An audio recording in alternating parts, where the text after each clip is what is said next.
বন্ধুরা তো দেখো আমাদের খাওয়া দাওয়া হচ্ছে, দেখো দুপুরবেলা, এটা দুপুরবেলা খাওয়া দাওয়া। ওদিকে বাবু ঘুমাচ্ছে, মাছের মাথা দিয়েছে আমার, হুম। দেখো। আর আমার দেখো, আমি এখন এটা খেতে খুব ভালোবাসি। আগে আমি মুড়োটা খেতে ভালোবাসতাম, এখন আমার এটা খুব ভালো লাগে যেটা।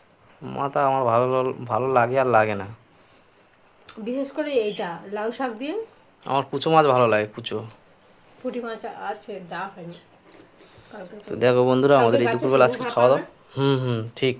নতুন সজনে হ্যাঁ গো, পারবে, সজনে আজকে লাউ শাক ছিল বলে বলিনি। ঠিক আছে, কালকে পারো, কাল কালকে অনেক লাউ আছে শাক গাছ। হয়ে গেছে, কালকে সজনে খারাপ। কোন গাছে তা হয়েছে? বন্ধুরা, আমাদের ওই গাছটা হয়েছে। বন্ধুরা, তোমাদের কাঁধে কাঁধে আজকে কী রান্না হয়েছে একটু কমেন্ট করো। আমাদের তো এই রান্না হয়েছে, তোমাদেরকে দেখিয়ে দিলাম।